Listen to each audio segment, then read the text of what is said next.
तो हेलो नमस्कार, very good evening. मैं रंजन एक बार फिर से आप समस्त अभ्यर्थियों का टारगेट ऑनलाइन एजुकेशन के पोर्टल पर स्वागत करता हूं। उम्मीद करता हूं कि आप लोग स्वस्थ होंगे, दुरुस्त होंगे और अपने अपने स्वाध्याय के जो टास्क है, रिवीजन वर्क है, उसमें लगे हुए होंगे। जैसे कि आपको ज्ञात होगा कि सक्षमता परीक्षा के मद्देनज़र हम जनरल स्टडीज़ के कुछ क्वेश्चंस की रैपिड रिवीजन कर रहे हैं, जिसमें मैं आपके समक्ष इतिहास, ज्योग्राफी और पॉलिटी के क्वेश्चंस को लेकर उपस्थित होता हूं। तो उसी दौर में एक अगला सत्र लेकर मैं आज उपस्थित हुआ हूं। आपसे एक ही गुजारिश है जो हर बार होती है, पेन कॉपी लेकर बैठें, जो नए तथ्य लगे उनको लिखते चलिए। और साथ में मैंने आपको पहले भी सजेशन दे रखा है कि टाइम निकाल के जो मेरे प्रीवियस सेशंस हैं जो यूट्यूब पे मौजूद हैं, कम से कम उनको एक बार देखते हुए चलिए। 2x स्पीड बढ़ा कर ही देख लीजिए, पर देख लीजिए। और अगर आप वो नहीं भी देख पाते हैं तो कम से कम बिहार स्पेशल के पुराने सेशंस, जिनका कि प्लेलिस्ट आपको यूट्यूब पे मिल जाएगा, उसको तो एक बार देख ही लीजिए, क्योंकि बिहार स्पेशल से भी एक दो क्वेश्चंस आने की परंपरा रही है, तो इसको नकारा नहीं जा सकता। ठीक, चलिए आज के सत्र की शुरुआत करते हैं बिना किसी विलंब के। पहला क्वेश्चन क्या पूछा जा रहा है आपसे? पहला क्वेश्चन पूछा जा रहा है, भारत की स्वतंत्रता के समय कांग्रेस अध्यक्ष कौन थे? देखिए, भारत की स्वतंत्रता के समय कांग्रेस के जो अध्यक्ष थे वो थे जेबी कृपलानी साहब। ठीक, और जेबी कृपलानी का नाम जहां कहीं भी आएगा तो एक तथ्य तो यही हो गया कि भारत की आजादी के समय कांग्रेस के अध्यक्ष थे। दूसरी सबसे महत्वपूर्ण चीज याद रखिएगा, जो आपको मैंने बता रखा था, कि जब गांधी जी चंपारण के दौरे पर जा रहे थे तो उस दौरान मुजफ्फरपुर में जिन्होंने गांधी जी को स्टेशन से, मतलब स्टेशन पर रिसीव करने के लिए गए थे मुजफ्फरपुर में, वो जेबी कृपलानी ही थे। और उस दौरान जेबी कृपलानी एलएस कॉलेज के प्राचार्य थे। तो स्टेशन पे पहुंचते हैं अपने एक शिष्य ड्यूक हॉस्टल के साथ, है ना। हो सकता है घुमाकर पूछ दिया जाए, इनके मद्देनजर इस चीज को जरूर दिमाग में रखिएगा, है ना। शॉर्ट फॉर्म में मैं यहाँ पे चीजों को लिख रहा हूं, बहुत बार डिस्कस कर चुका हूं मैं। मुजफ्फरपुर, ठीक है, और मैं गांधी जी का स्वागत, ठीक। और इनके शिष्य का नाम याद रखिएगा, ड्यूक हॉस्टल, है ना। और ये किस कॉलेज के प्राचार्य थे उस दौरान? तो अभी जस्ट थोड़ी देर पहले मैंने बताया, LS college. Clear? Abul Kalam Azad के नाम से आप वाकिफ ही हैं, है ना। कांग्रेस के सबसे युवा अध्यक्ष कहे जाते हैं। 1923 के दिल्ली विशेष सत्र में पहली बार अध्यक्षता की 35 साल की उम्र में। और आजादी से पूर्व कांग्रेस के सबसे लंबे समय तक रहने वाले अध्यक्ष भी रहे, है ना। तो और इनको कांग्रेस का शो बॉय भी कहा जाता है। और इनकी जानी मानी पुस्तक का नाम है इंडिया विंस फ्रीडम, और पत्रिका का नाम है अल हिलाल, है ना। बहुत बार डिस्कस हो रखा है। सुभाष चंद्र बोस, इनके मद्देनजर याद रखनी है आपको, दो विशेष सत्र बहुत इंपॉर्टेंट हैं। दो सत्र आपस में, जो दो सत्र हैं बड़े इंपॉर्टेंट हैं। एक तो हरिपुरा सत्र 1938, और दूसरा सबसे इंपॉर्टेंट सत्र जो देखा जाता है वो है त्रिपुरी सत्र, ठीक इसके अगले ही साल, त्रिपुरी सत्र 1939। क्लियर? और जवाहरलाल नेहरू के बारे क्या कहा जाए, पहले भी बात हो चुकी है। जवाहरलाल नेहरू साहब ने पहली बार बतौर डेलीगेट, अध्यक्ष नहीं, डेलीगेट का मतलब सदस्य, बतौर सदस्य उन्होंने कांग्रेस के जिस अधिवेशन में भाग लिया था पहली बार, वो अपने बिहार का पहला कांग्रेस सत्र माना जाता है, 27वां सत्र माना जाता है, जो कि बांकीपुर में संपन्न हुआ, जिसकी अध्यक्षता मधोलकर साहब ने की। और बतौर अध्यक्ष तो सबको पता ही है 1929 का लाहौर अधिवेशन, बड़ा फेमस, जिसमें पूर्ण स्वराज की बात की गई, है ना। फिर 1936 में अगर आप देखते हैं तो दो सत्र, लखनऊ और फैजपुर, ये भी इन्हीं के नेतृत्व में हुआ। क्लियर है? बहरहाल इस क्वेश्चन का सही जवाब जेबी कृपलानी था। बाद बाकी जो एसोसिएटेड चीजें थी उसकी जानकारी भी आपके साथ साझा कर ली गई। ठीक, चलिए अगले क्वेश्चन की तरफ बढ़ते हैं। अगला क्वेश्चन क्या है? कांग्रेस के किस अधिवेशन के दौरान राष्ट्रीय योजना समिति का गठन किया गया? बड़ा इंपॉर्टेंट क्वेश्चन है ये, है ना।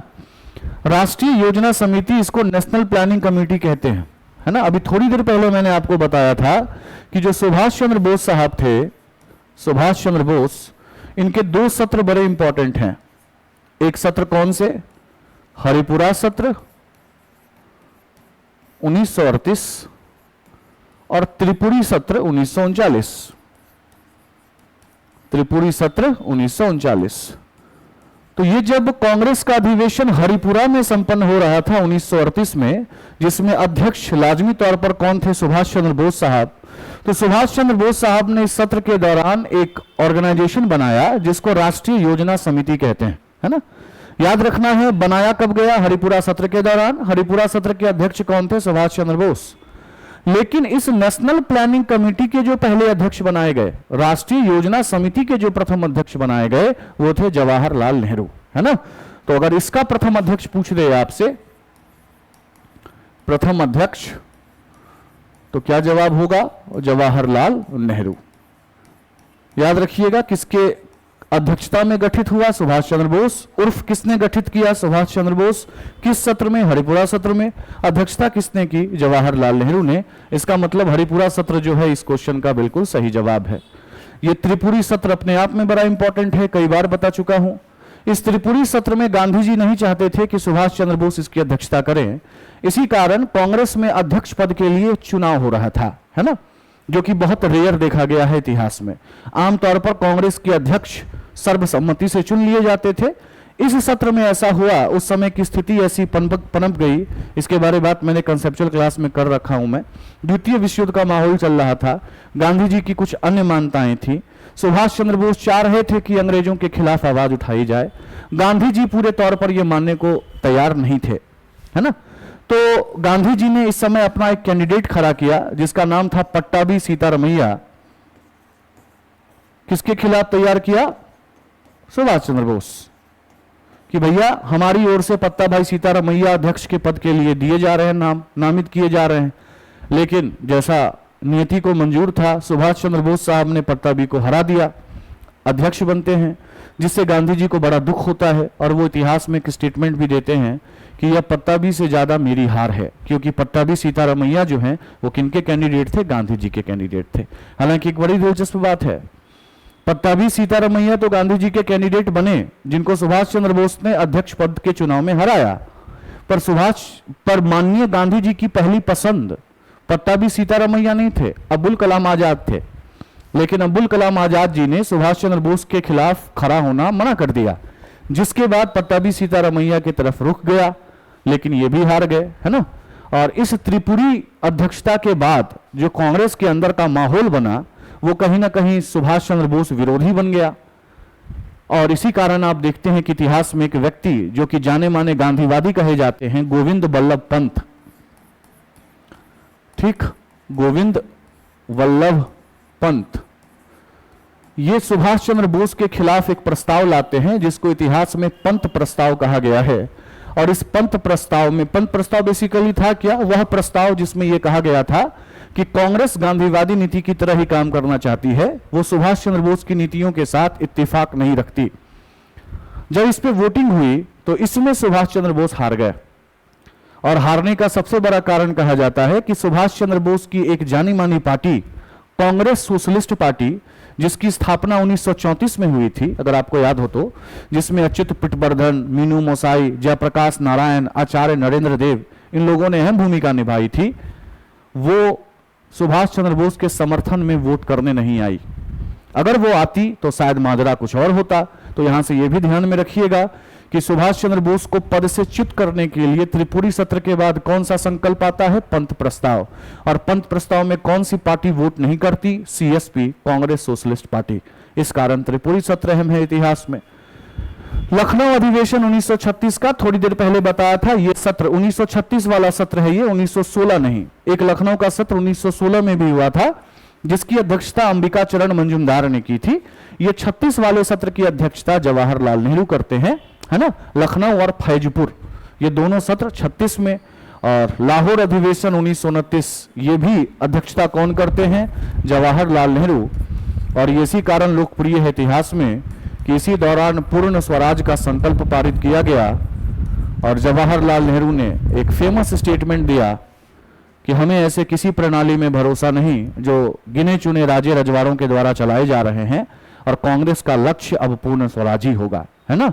और रावी नदी के किनारे झंडा फहराया गया, और 26 जनवरी 1930 को भारतीय स्वतंत्रता दिवस पहली बार मनाया गया। स्वतंत्रता दिवस लेकिन जब आगे चलकर हमें स्वतंत्रता 15 अगस्त 1947 को मिली तो यह तय हुआ कि 26 जनवरी अब गणतंत्र दिवस के तौर पे मनाया जाएगा। हालांकि 26 जनवरी 1930 पहली स्वतंत्रता दिवस के तौर पे मनाया जाता है। क्लियर?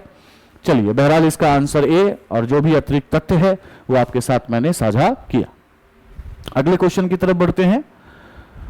भारत की स्वतंत्रता के समय ब्रिटेन में कौन सी राजनीतिक पार्टी सरकार में थी? है ना, भारतीय स्वतंत्रता मिलती है 1947 में, और अगर आप इंग्लैंड में 1946 के दौर को ही देखें तो 1946 के आसपास ही, क्योंकि वहां 45-46 में चुनाव होना होता है, जिसके बाद सत्ता में आती है लेबर पार्टी।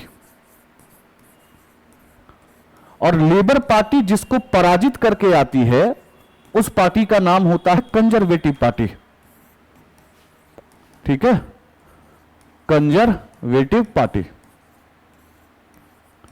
और याद रखना है, लेबर पार्टी का जो सर्वे सर्वा रहता है उस दौरान वो रहता है क्लेमेंट एटली, जो भारतीय स्वतंत्रता के समय ब्रिटेन का प्रधानमंत्री भी था। इसी कारण था क्योंकि लेबर पार्टी सरकार में थी। तो अगर आपसे प्रधानमंत्री पूछेगा कौन थे उस दौरान ब्रिटेन के, तो क्लेमेंट एटली। और कंजर्वेटिव पार्टी का जाना माना व्यक्ति था विंस्टन चर्चिल। ये वही विंस्टन चर्चिल है जिसके समय में अगर आप देखें तो क्रिप्स मिशन आया भारत में, वेबल योजना आई भारत में, है ना। और ये लेबर पार्टी को कहा जाता है प्रो कांग्रेस, मतलब वो कहीं ना कहीं कंजर्वेटिव पार्टी के तुलना में ज्यादा लिबरल थी, उदार थी कांग्रेस को लेकर, है ना। और यही कारण है कि जब लेबर पार्टी की सरकार बनती है तो लेबर पार्टी यानी कि क्लेमेंट एटली भारत में एक योजना भेजते हैं जिसको कैबिनेट मिशन प्लान कहा जाता है ना, जिसके तहत भारतीय संविधान सभा का गठन का परामर्श होता है। भारतीय जितने भी प्रांत थे उनको 3 ग्रुप में डिवाइड करने की बात होती है, ग्रुप ए, ग्रुप बी और ग्रुप सी, है ना। तो इसको कहीं ना कहीं आप ऐसा समझ सकते हैं कि लेबर पार्टी कंजर्वेटिव पार्टी के तुलना में ज्यादा उदार रही, है ना। तो कौन पार्टी सरकार में थी उस समय? Labour Party. Labour Party is the correct answer to the question. Clear? चलिए नेक्स्ट। मई 1946 में किस वाइसराय ने ब्रेकडाउन योजना प्रस्तावित किया? अब ये ब्रेकडाउन योजना क्या है? बेसिकली सबसे पहले ईस्वी देख लीजिए, कब पूछा जा रहा है? 1947 में। भारत को विभाजित करने के लिए अलग अलग प्लान दिए गए कि भारत का विभाजन आखिरकार हो कैसे, जिसमें आपने माउंट बेटन प्लान सुना होगा, है ना। Mountbatten plan, Mountbatten योजना, माउंट बेटन योजना कहते हैं इसको, लॉर्ड माउंट बेटन के द्वारा लाया गया। ठीक, इसी योजना का दूसरा नाम डिकी बर्ड योजना भी है। डिकी बर्ड योजना। इसी योजना का दूसरा नाम 3 जून योजना भी है, क्योंकि ये 3 जून 47 को लाई गई थी। ठीक, इसी योजना का नाम बाल्कन योजना भी है। क्लियर? पर इसमें आपको कहीं पर भी ब्रेकडाउन तो दिख नहीं रहा। ब्रेकडाउन प्लान जो लाया गया वो लाया गया लॉर्ड वेबल के द्वारा। किसके द्वारा लाया गया? लॉर्ड वेबल के द्वारा। और ये ब्रेकडाउन प्लान बेसिकली था क्या? तो लॉर्ड वेबल का यह कहना था कि भारत का जो उत्तर पूर्वी और उत्तर पश्चिम क्षेत्र है, इन क्षेत्रों से अंग्रेजी जो फोर्सेस वहां पे तैनात हैं उसको वापस निकाल लिया जाए, बाहर निकाल लिया जाए, ब्रिटेन बुला लिया जाए और उन क्षेत्रों को कांग्रेस को सौंप दिया जाए, है ना। तो लाजमी तौर पे ये स्टेटमेंट ही अपने आप में इस बात का पुख्ता सबूत है कि इस योजना को स्वीकृति नहीं मिल पाई होगी, है ना, क्योंकि लॉर्ड वेबल उन दोनों क्षेत्रों को कांग्रेस के हाथ में सौंपना चाहता था, जबकि उस दौरान जिन्ना की क्या स्थिति थी सबको पता है ना, पाकिस्तान की मांग, और वो तो उत्तर पूर्वी और उत्तर पश्चिम क्षेत्र, इन्हीं दोनों क्षेत्रों को मुस्लिम बहुल्य क्षेत्र के तहत देखते थे अधिकांश तौर पर। क्लियर है? बहरहाल ये योजना पेश की गई किसके द्वारा? लॉर्ड वेबल। और ये तमाम योजनाएं किसके द्वारा? लॉर्ड माउंटबेटन के द्वारा। क्लियर? चलिए आगे बढ़ते हैं। अंतरिम सरकार 1946-47 में निम्नलिखित में से कौन सा व्यक्ति और संबंधित विभाग का युग्म गलत है? यह एक बहुत इंपॉर्टेंट टॉपिक है। 1946-47 का अंतरिम सरकार, जिस सरकार में अलग अलग व्यक्तियों को अलग अलग पोर्टफोलियो दिए गए। यहां से एक क्वेश्चंस तो आना बनता है, आना भी चाहिए और आता भी है। और मैंने अपने प्रीवियस क्लासेस में भी डिस्कस कर रखी हैं इस चीज को कि इससे संबंधित जितने भी पोर्टफोलियो हैं उसका एक बार आप कंसेप्चुअल क्लास जरूर देख लीजिए, है ना। बहरहाल जहां सबसे अधिक क्वेश्चन आता है उसको लेकर मैं हाजिर होता हूं, पर इसका यह कभी भी मतलब नहीं कि यही आएगा। डॉक्टर राजेंद्र प्रसाद, इनको दिया गया था खाद्य और कृषि, क्या यह मिलान सही है? जी हां, यह बिल्कुल सही है, कहीं से भी कोई दिक्कत की बात यहां पर नहीं है। जगजीवन राम को दिया गया था शिक्षा, गलत हो गई बात। जगजीवन राम को दिया गया था श्रम, लेबर। शिक्षा दिया गया था सी राजगोपालाचारी को, श्री राजगोपालाचारी, ठीक। बलदेव सिंह जी को रक्षा दिया गया था, बिल्कुल सही है। असफ अली को रेलवे दिया गया था, बिल्कुल सही है। लियाकत अली को वित्त दिया गया था, यह भी सही है, कहीं से भी कोई दो राय नहीं, है ना। होमी भाभा को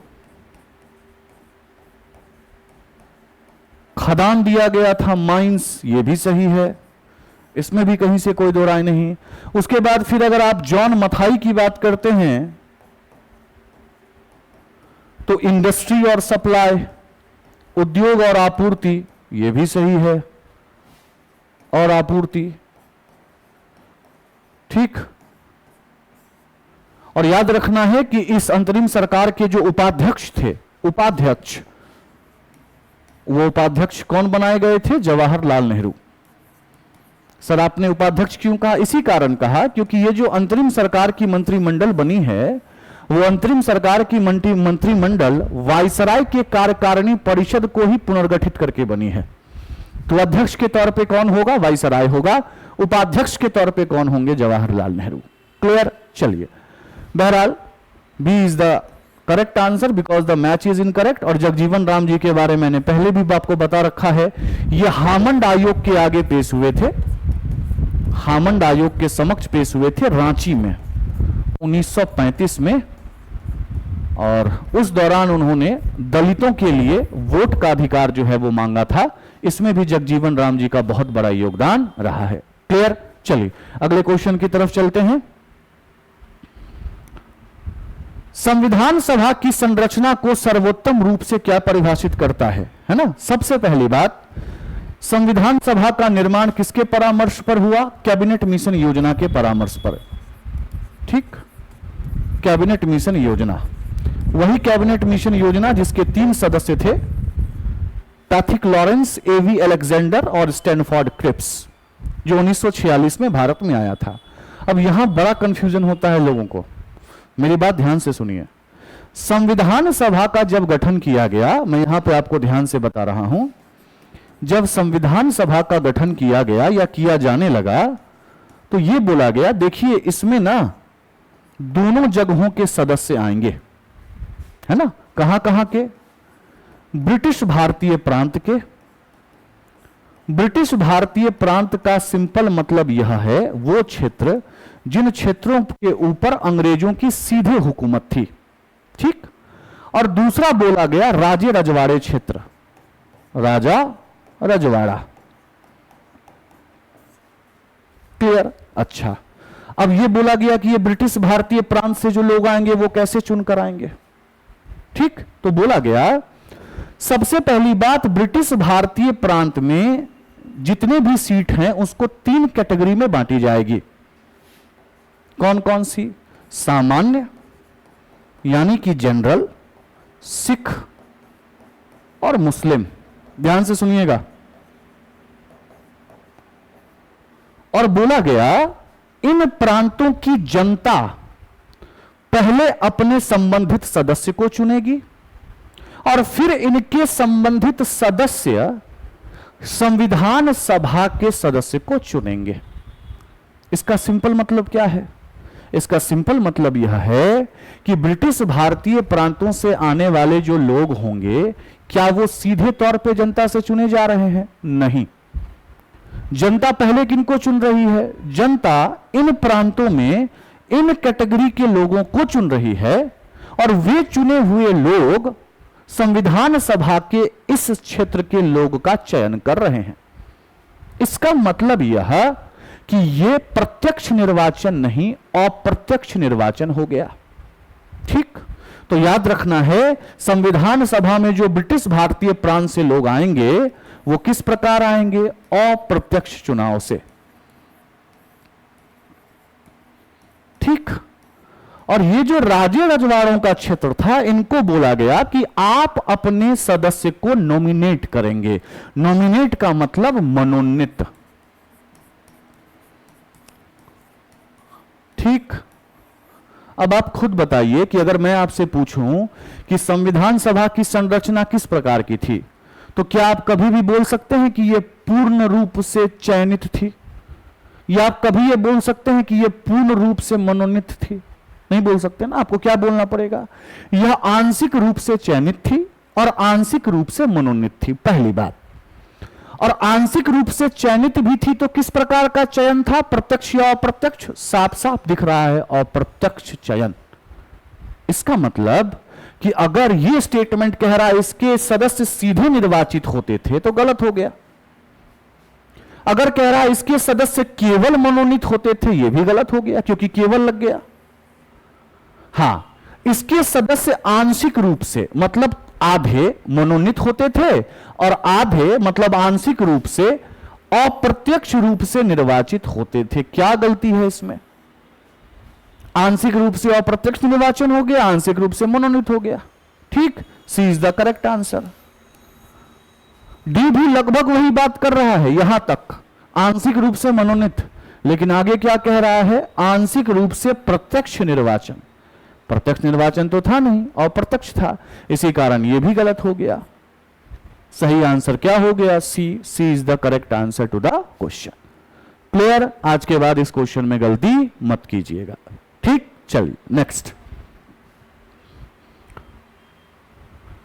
जहाज के नाम और 18 फरवरी 1946 को रॉयल इंडियन म्यूटिनी की शुरुआत के स्थान का निम्नलिखित में से कौन सा युग्म सही है? देखिए, 18 फरवरी 1946 को जैसे आपको दिख रहा है राजसी नाविक विद्रोह होता है, जिसको इंग्लिश में रॉयल इंडियन म्यूटिनी कहते हैं। इस विद्रोह के पीछे के प्रमुख 3 कारण थे: खराब खाना, दूसरा नस्लीय भेदभाव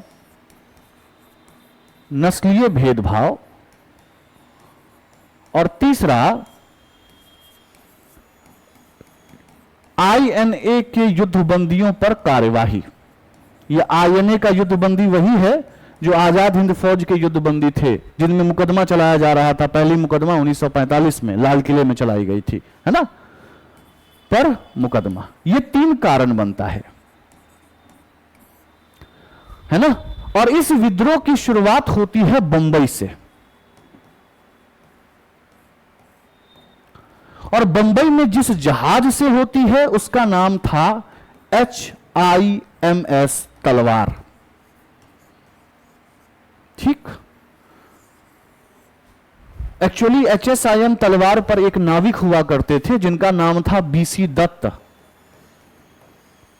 BC दत्त, उन्होंने इस जहाज के दीवारों पर लिख दिया था भारत छोड़ो। तो बंबई से शुरू हुआ, धीरे धीरे फिर विशाखापत्तनम, बहरैन, कराची, इन पर पहुंचा। और ये अपने आप में बड़ा दिलचस्प विद्रोह था, क्योंकि समय देखिए आप 1946।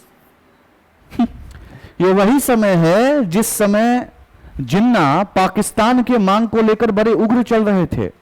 बावजूद इसके ये इतिहास का ऐसा वाकया है जिसको शांत करने के लिए कांग्रेस और मुस्लिम लीग दोनों एक साथ आई थी। और याद रखना है, इसको शांत कराने में किन किन व्यक्ति का योगदान था? सरदार पटेल कांग्रेस की ओर से, और दूसरे मोहम्मद अली जिन्ना। ठीक, क्लियर? तो सबसे पहले तलवार देखिए, HIMS तलवार आपको यहां दिख रहा है, और जगह में देखिए बंबई। ये मैच बिल्कुल सही हो गया। और ये HIMS तलवार के बाद जिस जहाज पे शुरू हुआ उस जहाज का नाम था HIMS हिंदुस्तान। तो शुरू हुआ था बंबई से। किस जहाज से? HIMS तलवार से। शुरू करने वाले व्यक्ति ये, शांत करने वाले व्यक्ति ये, शुरू होने के कारण ये। क्लियर? चलिए अगले क्वेश्चन की तरफ चलते हैं। कैबिनेट मिशन योजना 1946 के सदस्यों में कौन नहीं था? यह मैंने बार बार कहा है। कैबिनेट मिशन योजना के तीनों सदस्य का नाम याद रखिएगा। अध्यक्ष के तौर पे था पैथिक लॉरेंस, जो उस दौरान एसओएसआई था, है ना। उसके बाद था एवी अलेक्जेंडर, जिसको कहा गया है फर्स्ट लॉर्ड ऑफ एडमायरली। ये एक सैन्य डिग्री, सैन्य उपाधि होती है ना। और ये बोर्ड ऑफ ट्रेड का अध्यक्ष था स्टैनफोर्ड क्रिप्स। तो ये तीनों व्यक्ति थे। ठीक, कौन नहीं था? लॉर्ड वेबल नहीं था, है ना।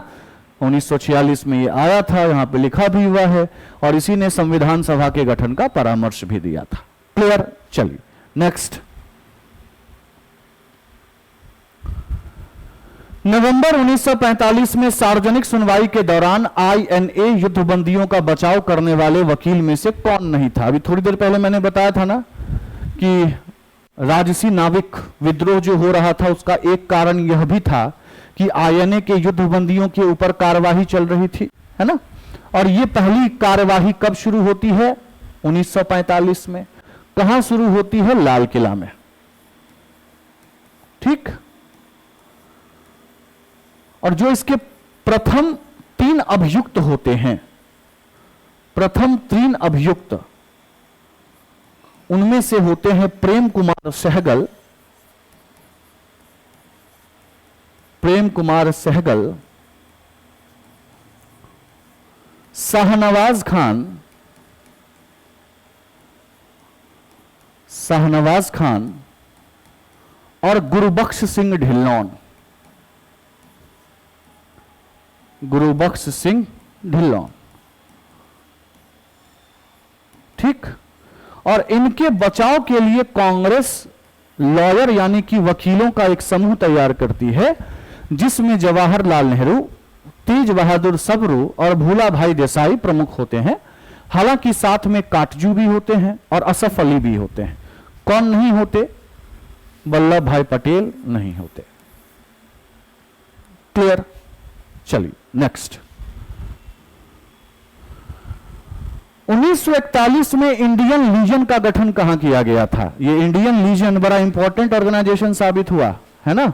आप लोगों ने सुभाष चंद्र बोस जी का नाम सुना होगा, कंफर्म सुना होगा, सुभाष चंद्र बोस साहब। सुभाष चंद्र बोस साहब भारत के बाहर जाते हैं, इस बात की भी जानकारी आपको होगी, जिसमें सबसे पहले उनको एक हॉलवेल सत्याग्रह के अंतर्गत, किसके सत्याग्रह के अंतर्गत? हॉलवेल सत्याग्रह। यह सत्याग्रह कलकत्ता में चलाया जा रहा था। एक्चुअली हॉलवेल एक स्मारक था, जो स्मारक अंग्रेजों के द्वारा खड़ा किया गया था, और यह स्मारक भारत में अंग्रेजों के आगमन का प्रतीक था। तो इसी के विरोध में सुभाष चंद्र बोस 1940 में सत्याग्रह कर रहे थे। कहां पर? कलकत्ता में। जिसके बाद इनकी गिरफ्तारी होती है। गिरफ्तारी के बाद इनको कुछ समय तक अलग अलग जेलों में भेजा जाता है, लेकिन अंततः ये रिक्वेस्ट करते हैं कि आप जेलों की बजाय जो है वो हमको मेरे घर में ही अरेस्ट कर दीजिए। तो फिर उनके विनती पर हाउस अरेस्ट में आ जाते हैं वो। और हाउस अरेस्ट में आने के बाद 1941 में एक दिन मौका देखते हुए ये हाउस अरेस्ट से फरार हो जाते हैं। ठीक। फरार होने के बाद ये सबसे पहले पहुंचते हैं झारखंड के एक स्टेशन पे, जिस स्टेशन का नाम होता है गोमो, गोमो स्टेशन। इस गोमो स्टेशन से एक ट्रेन लेते हैं, जिस ट्रेन का नाम होता है दिल्ली कालका मेल, दिल्ली कालका मेल एक्सप्रेस। और ये ट्रेन लेने के बाद ये दिल्ली पहुंचते हैं पहले, है ना। और उसके बाद फिर ये भगत राम की मदद से जियाउद्दीन, एक छद्म नाम, छुपा हुआ नाम लेकर ये पहले पेशावर जाते हैं, और उसके बाद ये रुख करते हैं जर्मनी की ओर। फिर 1941 में वहीं बर्लिन में, कहां पर? बर्लिन में वो इंडियन लीजन का गठन करते हैं। एक्चुअली जर्मनी में जो वॉर प्रिजनर्स बंद थे, युद्धबंदी, भारतीय युद्धबंदी, उनकी सहायता से मुक्त आर्मी का निर्माण करते हैं। इंडियन लीजन का मतलब होता है फ्रीडम आर्मी। तो ये भी भारत को स्वतंत्र कराना चाह रहे थे, तो इंडिया में तो सपोर्ट मिला नहीं, वो स्थिति आपने देख ली। तो भारत के बाहर से ही अंग्रेजों के ऊपर दबाव कैसे पड़े, इसके लिए इंडियन लीजन का इस्तेमाल करते हैं। फिर धीरे धीरे वो पहले जापान पहुंचते हैं, तोजो से मिलते हैं, फिर उसके बाद सिंगापुर पहुंचते हैं, वहां पे रास बिहारी बोस पहले से थे, उनके साथ मुलाकात होती है। इसके ऊपर पूरी क्लास हो रखी है कंसेप्चुअल। ये जो 1943 आप सिंगापुर देख रहे हैं, 1943 में ये सिंगापुर में आजाद हिंद फौज के सरकार का गठन करते हैं। ठीक, आजाद हिंद फौज का सरकार, फौज की सरकार। तो याद रखिएगा, अगर आजाद हिंद फौज के सरकार का गठन पूछेगा तो वो सिंगापुर में हुआ, 43 में हुआ, 1943 में, है ना। 21 अक्टूबर 1943 को बाकायदा सरकार बनी। सुभाष चंद्र बोस इसके अध्यक्ष बनाए गए, है ना, प्रधानमंत्री के पद पे वो रहे। एसी चटर्जी इसके वित्त मंत्री रहे, एसी चटर्जी। उसके बाद फिर कैप्टन सहगल महिला क्षेत्र के लिए काम करने वाली बनी, लक्ष्मी सहगल, कैप्टन लक्ष्मी सहगल। उसके बाद फिर एसए अय्यर ये प्रचार विंग के अध्यक्ष बनाए गए, और इस प्रकार से इन्होंने भारत के बाहर से ही भारतीय आजादी में क्या की, तो अहम योगदान दिया। ठीक, तो ये इंडियन लीजन पूछेगा तो बर्लिन, और आजाद हिंद फौज पूछेगा तो आजाद हिंद फौज की सरकार पूछेगा तो सिंगापुर। गोमो स्टेशन का नाम याद रखिएगा, कालका मेल का नाम याद रखिएगा, है ना। बहरहाल बर्लिन जो है इस क्वेश्चन का बिल्कुल सही जवाब। क्लियर, चलिए आगे बढ़ते हैं।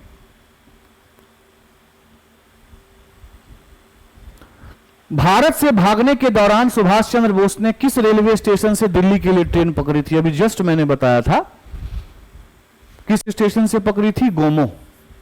और कौन सी ट्रेन पकड़ी थी? कालका मेल। ठीक, कालका मेल। क्लियर है, चलिए नेक्स्ट।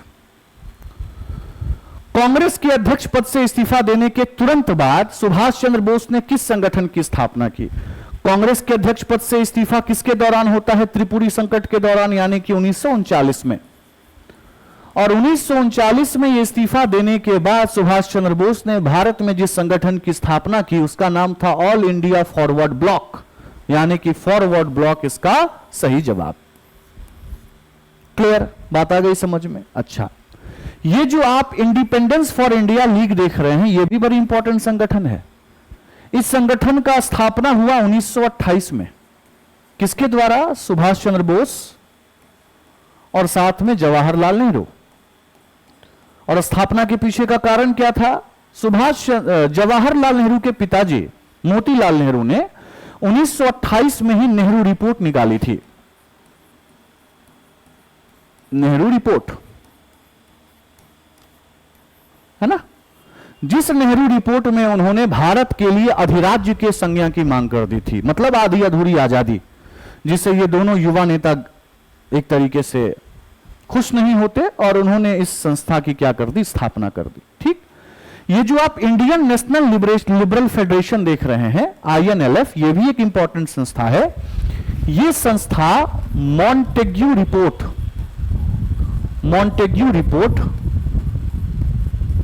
जो 1918 में प्रकाशित हुई थी, है ना, उसके विरोध में इसकी स्थापना की गई थी।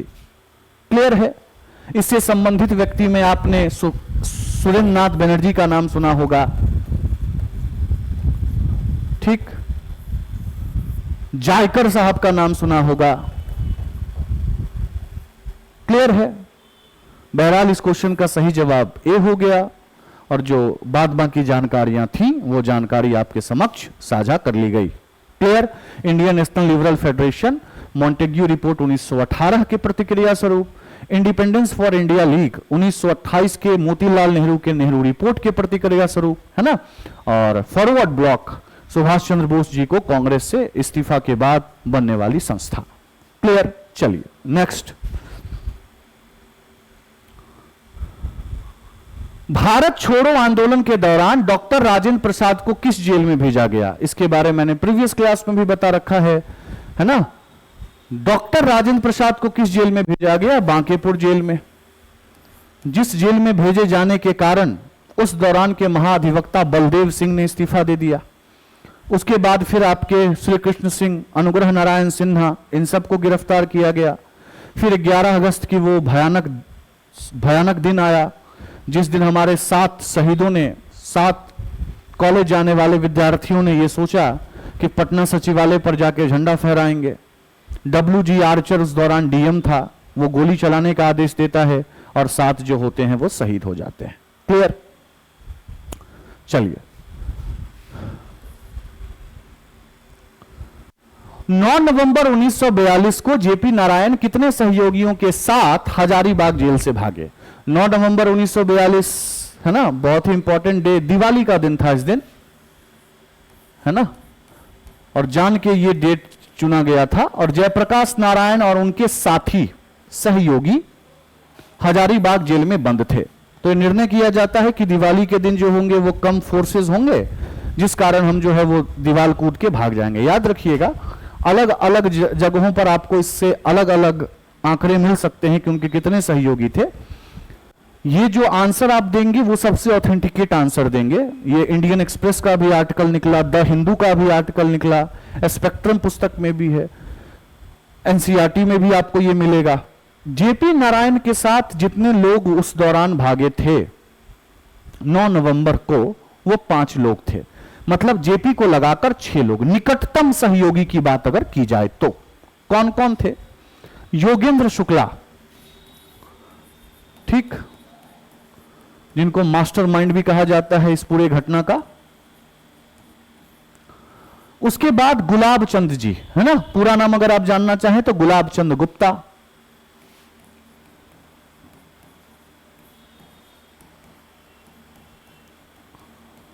रामनंदन सिंह जी,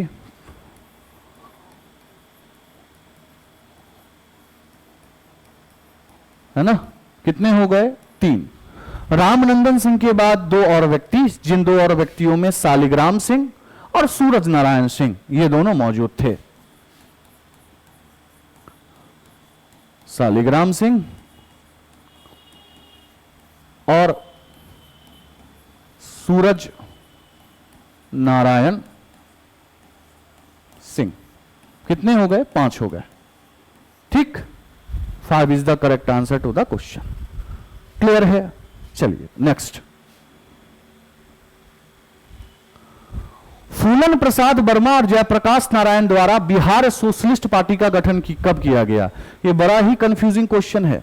कंफ्यूजिंग क्वेश्चन क्यों है मैं आपको बता रहा हूं।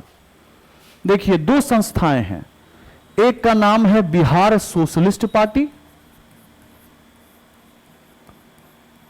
सोशलिस्ट पार्टी, ठीक है, और दूसरे का नाम है कांग्रेस सोशलिस्ट पार्टी।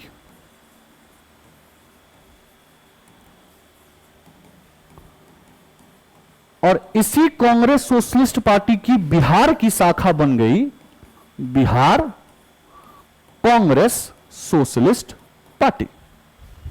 अब अगर आप इन दोनों संस्थाओं को देखें तो दोनों संस्था में बस एक शब्द का फेर है और वो शब्द है कांग्रेस। ठीक, ये जो बिहार सोशलिस्ट पार्टी है इसकी स्थापना 1931 में होती है, 1931 में। क्लियर है? और इसके निर्माण में 2 व्यक्तियों का अहम भूमिका होता है, जेपी नारायण, जयप्रकाश नारायण, फूलन प्रसाद वर्मा। हालांकि साथ देने में राम वृक्ष वेनीपुरी जी भी होते हैं, है ना, अब्दुल बारी जी भी होते हैं। अब ध्यान से सुनते रहिएगा। अब किया क्या जाता है कि इस पार्टी की एक कमेटी बनती है, समिति,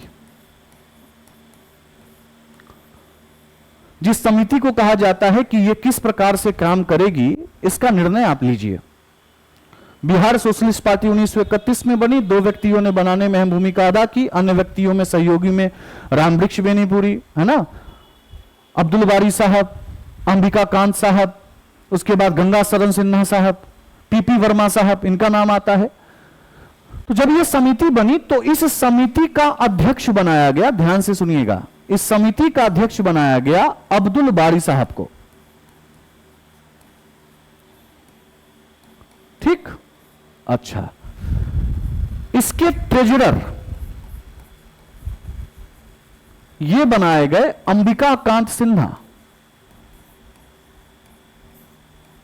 अंबिका कांत सिन्हा, ये वही अंबिका कांत सिन्हा है जिन्होंने नखस तालाब में पटना में नमक बनाकर पटना में नमक सत्याग्रह की शुरुआत की। क्लियर।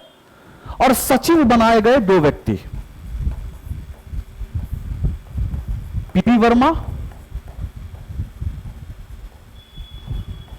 और पीपी वर्मा के साथ गंगा शरण सिन्हा।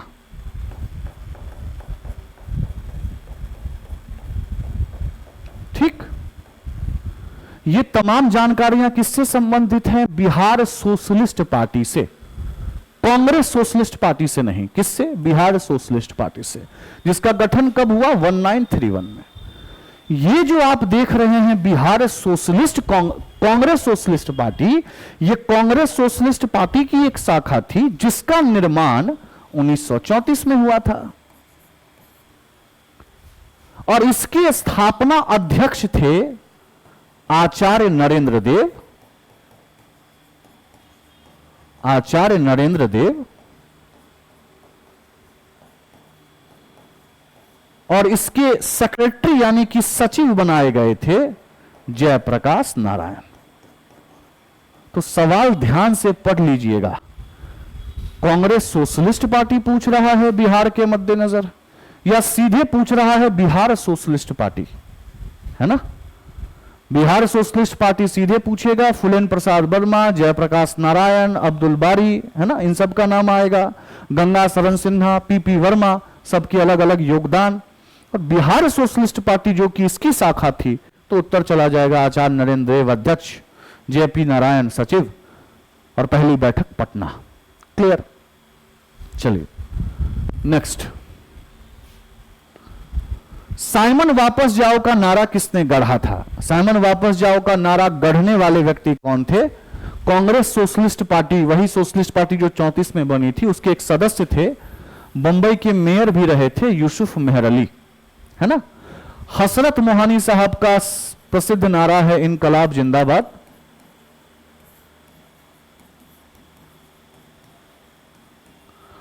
और ये बिस्मिल अजीमाबादी हैं, राम प्रसाद बिस्मिल नहीं, बिस्मिल अजीमाबादी एक शायर थे। अजीमाबाद मतलब पटना, पटना के शायर थे ये, जिनका लाइन है सरफरोशी की तमन्ना।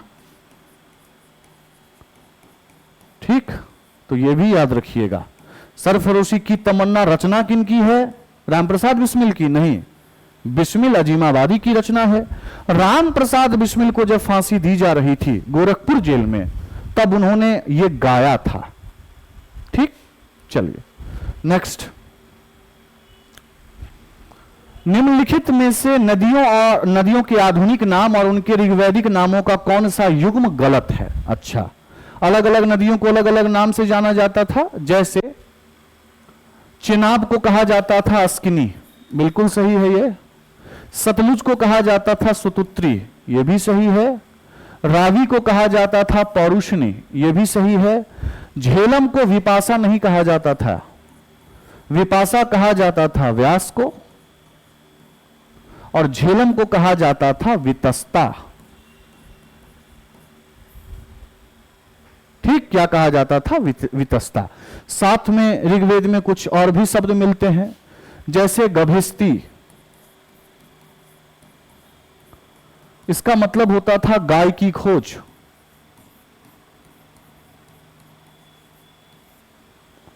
जैसे गोधुली, इसका सिंपल मतलब होता था बेटी। अघन्य, गाय को ना मारना।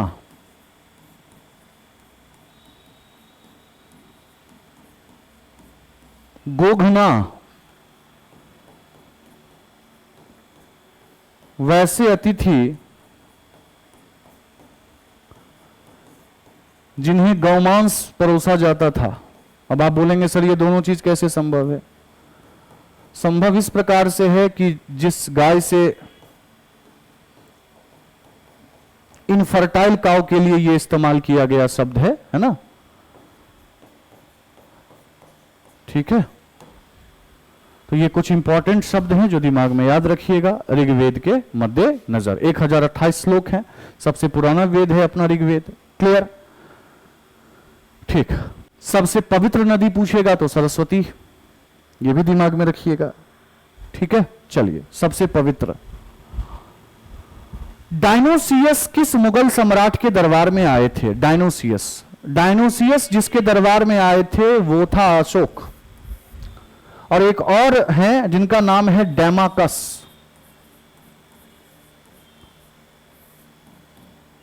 ये आए थे बिंदुसार के समय में। तीसरे व्यक्ति से आप परिचित ही होंगे, मेगास्थनीज, जिनकी रचना इंडिका है। ये आए थे चंद्रगुप्त के समय में, चंद्रगुप्त मौर्य। क्लियर? चलिए नेक्स्ट। कैप्टन हॉकिंस किस मुगल सम्राट के दरबार में आए थे? यह बड़ा इंपॉर्टेंट क्वेश्चन बनता है, इसी कारण बनता है क्योंकि इतिहास में अलग अलग समय पर अलग अलग यात्री आए। तो मेरा काम क्या बनता है?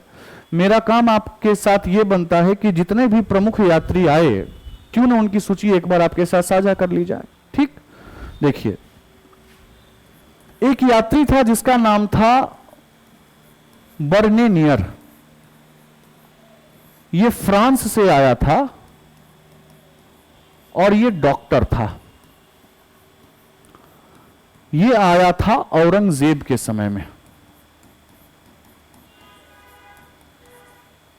ठीक, बर्नेनियर। दूसरा व्यक्ति जो औरंगजेब के समय में आया था वो था मनुक्की। ये इटली से आया था और समय वही औरंगजेब। तो औरंगजेब के समय के कम से कम इन दो प्रमुख यात्रियों के नाम जो है वो दिमाग में रखिएगा। उसके बाद आ जाइए, फ्रांस से एक दूसरा व्यक्ति भी आया था। एक तो आ गया बर्नेनियर, दूसरा आया था ट्रेवेनियर। इससे पहले, बर्नेनियर से पहले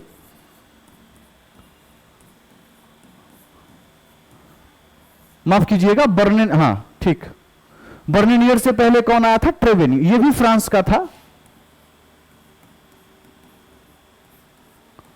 और इसकी स्थिति आपको दोनों के समय में मिल जाएगी, शाहजहां और औरंगजेब दोनों, है ना। शाहजहां प्लस औरंगजेब। ठीक, उसके बाद इटली का एक यात्री पेट्रोवेले। ये यात्री कहां का? इटली का। ये किसके समय में आया था? ये आया था जहांगीर के समय में। क्लियर?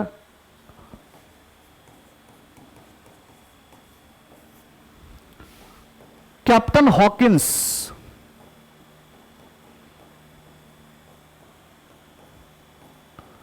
ये भी आए थे जहांगीर के समय में। ठीक है, अच्छा, और चलिए आगे। सर सबकी बात हो रही है, अकबर की बात। अकबर के समय में सबसे पहला अंग्रेजी यात्री आया था जिसका नाम था राल्फ फिश, है ना, राल्फ फिश, इंग्लैंड। ये भी इंग्लैंड ही था, है ना, अकबर। क्लियर है? तो ये तो किससे संबंधित हो गए? ये संबंधित हो गए आपके मुगल काल के प्रमुख राजा के समय में आए, सम्राट के समय में आए यात्रियों से। लेकिन आपने कभी ना कभी क्वेश्चन में कृष्णदेवराय के समय में कौन आया था ये भी देखा होगा। मैं उम्मीद करता हूं कि इसका आपने स्नैपशॉट ले लिया होगा ताकि मैं इसको हटा सकूं। चलिए, कृष्णदेवराय के समय में कौन आया था भाई? कृष्णदेवराय के समय में वही जिनकी रचना है अमुक्त मालड्य, बहुत जाने माने विजयनगर साम्राज्य के ये जाने माने शख्सियत कृष्णदेव राय। इनके समय में जो दो व्यक्ति आए थे उनमें से एक का नाम था बारबोसा और दूसरे का नाम था पेइस, है ना, बारबोसा और पेइस। ठीक, उसके बाद एक यात्री आता है, अक्सर पूछा जाता है, Niccolo de Conti. Niccolo de Conti Portuguese था, ये पुर्तगाली था। ये जिस व्यक्ति के समय में आया था वो थे देवराय प्रथम। ध्यान से देखिएगा, कृष्णदेव राय नहीं, देवराय प्रथम, है ना। और एक राजा हुए देवराय द्वितीय, जिनके समय में आया था अब्दुल रजाक। अब्दुल रजाक, क्लियर। तो ये कुछ जाने माने यात्री, जिसमें बर्नेनियर जो कि फ्रांसीसी डॉक्टर था औरंगजेब के समय में आया, मनुक्की इटली से आया औरंगजेब के समय में ही, ट्रेवेनियर फ्रांस से आया शाहजहां और औरंगजेब दोनों के समय में, पेट्रोवेले इटली से आया जहांगीर के समय में, राल्फ फिश पहला अंग्रेजी यात्री अकबर के समय में। उसके बाद फिर अगर आप देखें तो बारबोसा और पेइस कृष्णदेव राय के समय में, निकोलो डी कॉन्टी देवराय प्रथम के समय में, और अब्दुल रजाक देवराय द्वितीय के समय में।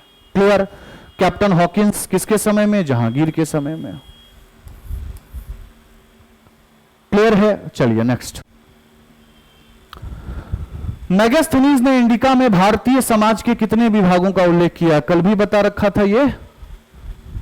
मेगास्थनीज की रचना है इंडिका, जिसमें भारतीय साम्राज्य के बारे के 7 डिविजन्स बताए गए हैं, है ना, जिसमें किसान हैं, कलाकार हैं, दार्शनिक हैं, सैन्य संबंधी अधिकारी हैं, उसके बाद ओवरसीयर हैं, काउंसलर हैं।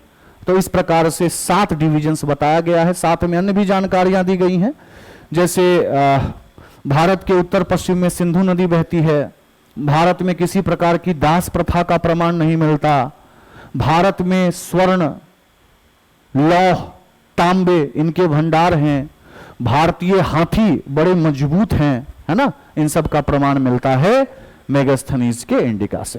क्लियर। चलिए नेक्स्ट।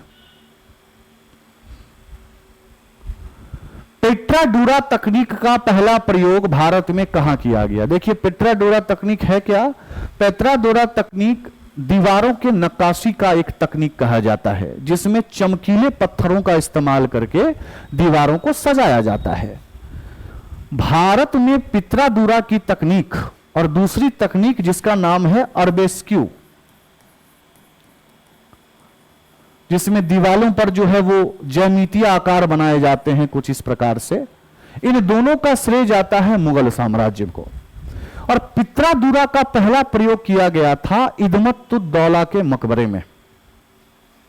नूरजहां के फादर साहब थे, ये पहला प्रयोग वहीं किया गया था। उसके बाद फिर ताजमहल वगैरह में किया गया। यही कारण है कि इदमत-उद-दौला जी के मकबरे को ताजमहल की पूर्ववर्ती भी कहते हैं। ताजमहल की क्या कहते हैं? प्रिकर्सर, पूर्ववर्ती। ठीक है। तो पहला प्रयोग कहां पर? इदमत-उद-दौला के मकबरे में। क्लियर। चलिए नेक्स्ट। किस पठार को विश्व की छत भी कहा जाता है? विश्व की छत जिस पठार को कहा जाता है उसका नाम है तिब्बती पठार। क्लियर है। चलिए नेक्स्ट। ग्रेट बैरियर रीफ किस देश में आपको देखने को मिलेगा? ये ग्रेट बैरियर रीफ क्या होता है भाई? आप लोगों ने एक चीज पढ़ा होगा ज्योग्राफी में, जिसको कहते हैं कोरल रीफ। समुद्र में एक विशिष्ट प्रकार का जानवर होता है जिसको कहते हैं पॉलिप। और पॉलिप के शरीर के उत्सर्जन के कारण क्या होता है कि इसके बॉडी से जो चीज उत्सर्जित होती है उसमें मोस्टली CaCO3 होता है, कैल्शियम कार्बोनेट।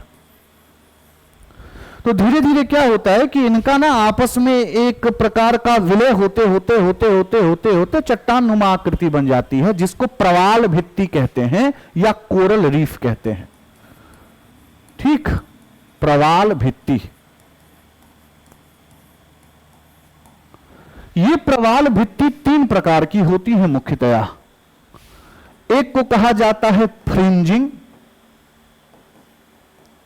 या फिर तटीय, दूसरे को कहा जाता है एटॉल और तीसरे को कहा जाता है बैरियर।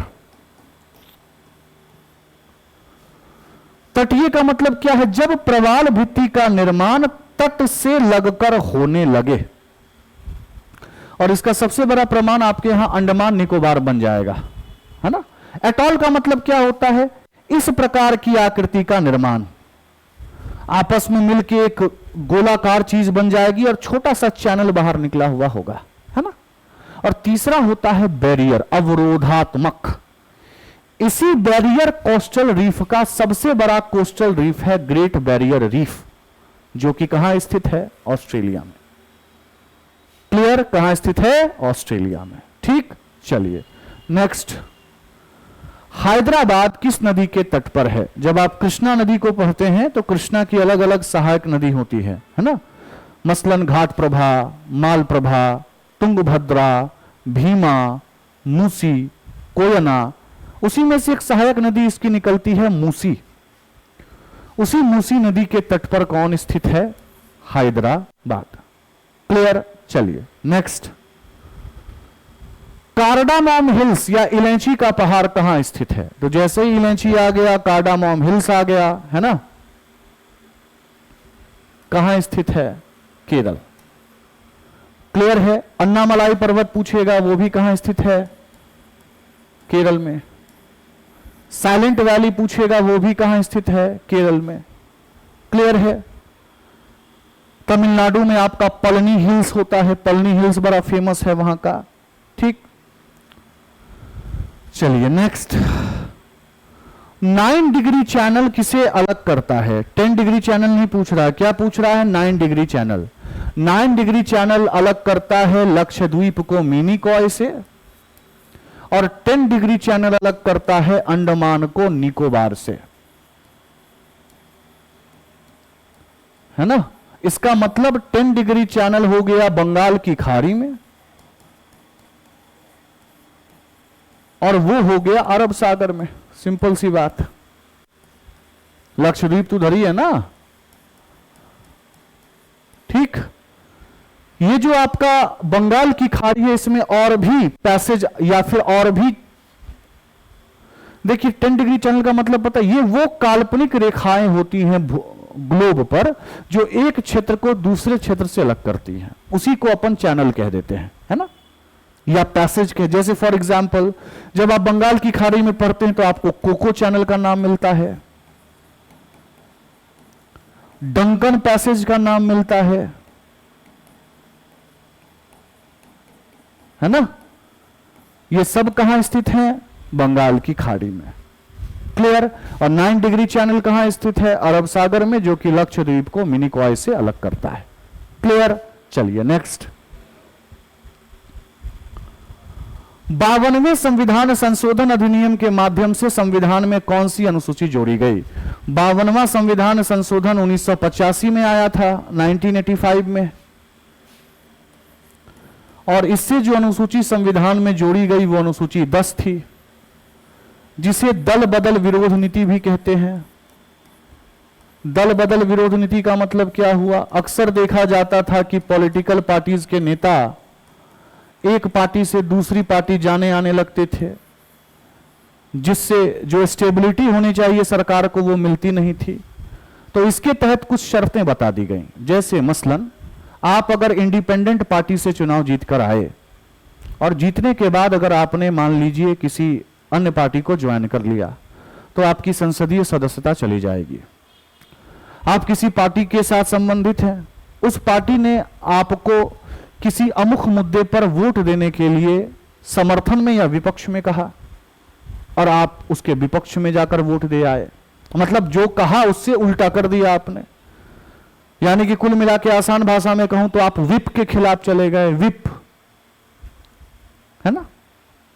या फिर आप मान लीजिए मनोनीत सदस्य थे और आप 6 महीना के बाद किसी पॉलिटिकल पार्टी को ज्वाइन कर लेते हैं, या फिर आप अपने मन से किसी पॉलिटिकल पार्टी को छोड़ देते हैं, अकेले।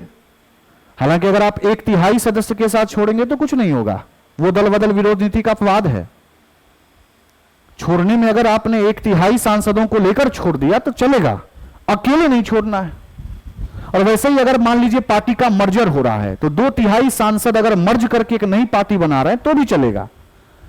छोड़ने में आपके साथ 1/3 होने चाहिए, मिलने में आपके साथ 2/3 होने चाहिए। लेकिन अगर आप इंडिपेंडेंट छोड़ के चले गए तो दिक्कत है ना। तो ये तमाम नीतियों के बारे जिसमें बात की जाती है वो है दल बदल विरोध नीति, जो कि 10वें अनुसूची का क्या है, भाग है। क्लियर है। अनुसूची 9 जमींदारी उन्मूलन से संबंधित 1951 में जोड़ा गया था, ये पहले संविधान संशोधन से।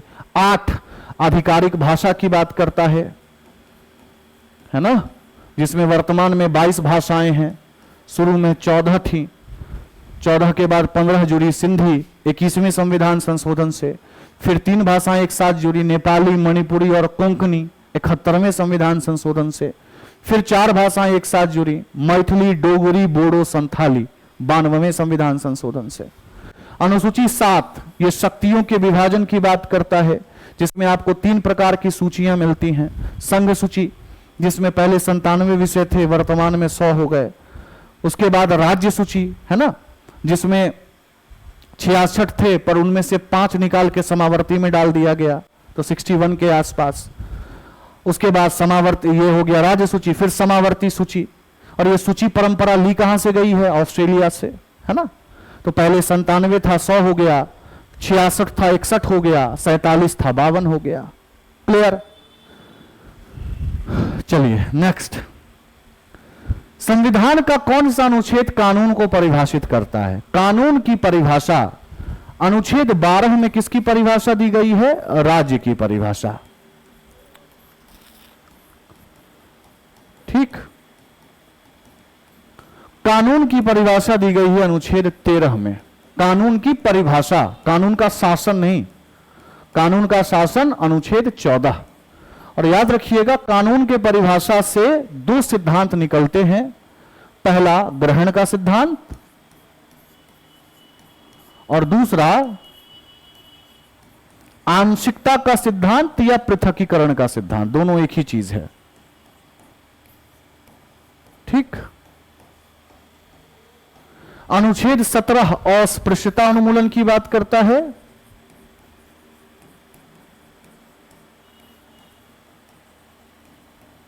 ठीक। और अनुच्छेद 19 स्वतंत्रता की बात करता है।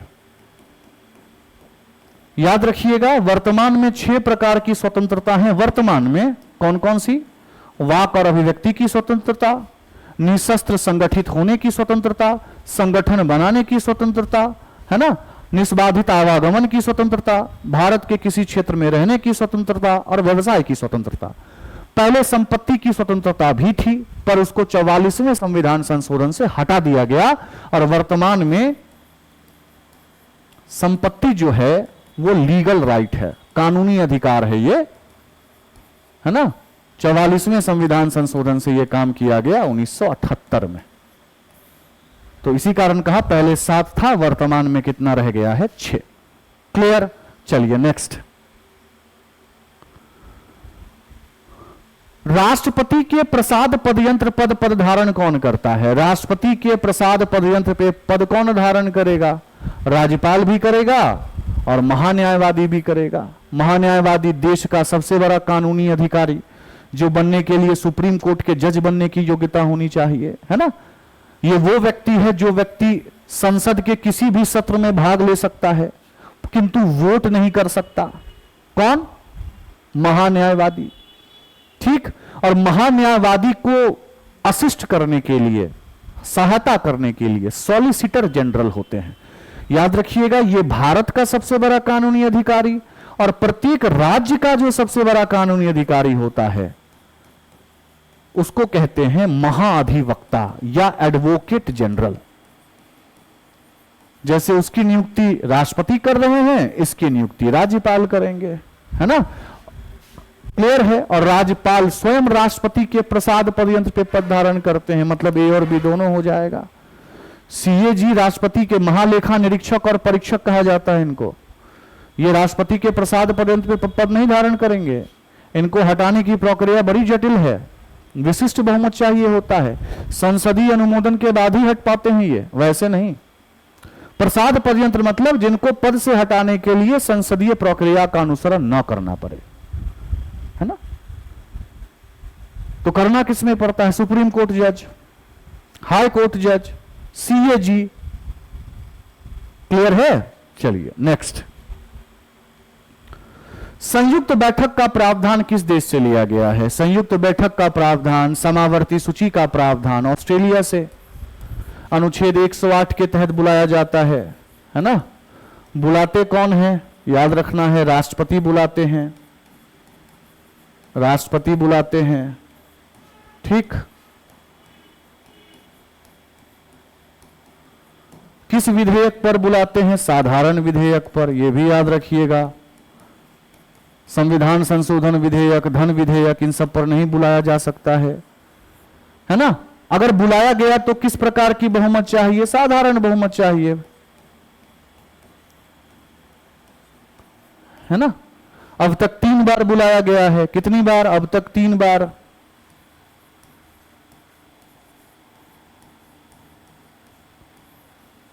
जिसमें डाउरी प्रोहिबिशन के अंतर्गत बुलाया गया था पहली बार, जिसको दहेज निषेध कहते हैं। उसके बाद बैंकिंग रेगुलेशन एक्ट, बैंकिंग से संबंधित जो कानून था उसको हटाने के लिए बुलाया गया था।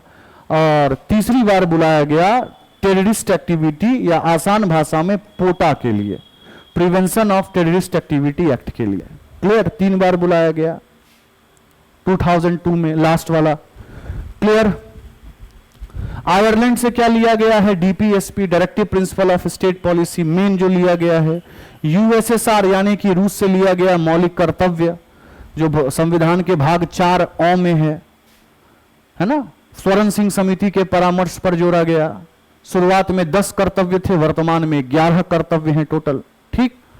और यूएसए से जोड़ा गया मौलिक अधिकार, मौलिक अधिकार मेन जोड़ा गया। राष्ट्रपति को हटाने का प्रक्रिया, सुप्रीम कोर्ट के न्यायाधीश को हटाने का प्रक्रिया, यह भी यूएसए से ही जोड़ा गया। क्लियर? इसी कारण मैं आपसे बार बार कह रहा हूं, एक बार मेरे समस्त रिसेंट पुराने सेशंस को देख लीजिएगा, ठीक है। तो उसके बाद आपको लगेगा कि ये सब तो रैपिड क्वेश्चन है, रैपिड क्वेश्चन है। चलिए, कौन सा अनुच्छेद विषाक्त पदार्थों के निषेध से संबंधित है? मतलब जो मादक पदार्थ होते हैं, मादक पदार्थों के निषेध से संबंधित कौन है? ये मादक पदार्थ का निषेध है, ठीक। अनुच्छेद 48 अगर आप बात करेंगे, दुधारू पशुओं के हत्या का निषेध है, दुधारू पशुओं की हत्या का निषेध।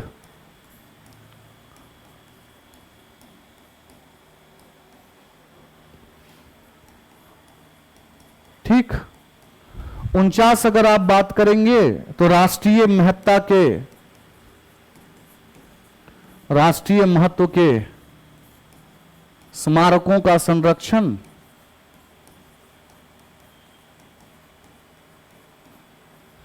चौवालीस अगर आप बात करेंगे यूनिफॉर्म सिविल कोड। 40 अगर आप बात करेंगे पंचायत।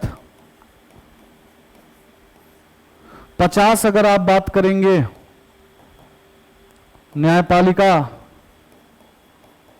का पृथकीकरण।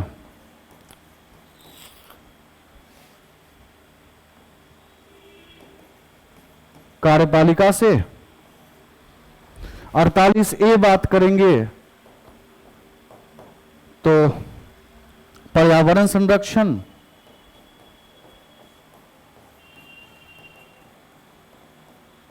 ठीक। और ये सब के सब किस भाग में आते हैं? भाग 4 में। राज्य के नीति निदेशक तत्व, DPSP, directive principle of state policy. Clear है? चलिए,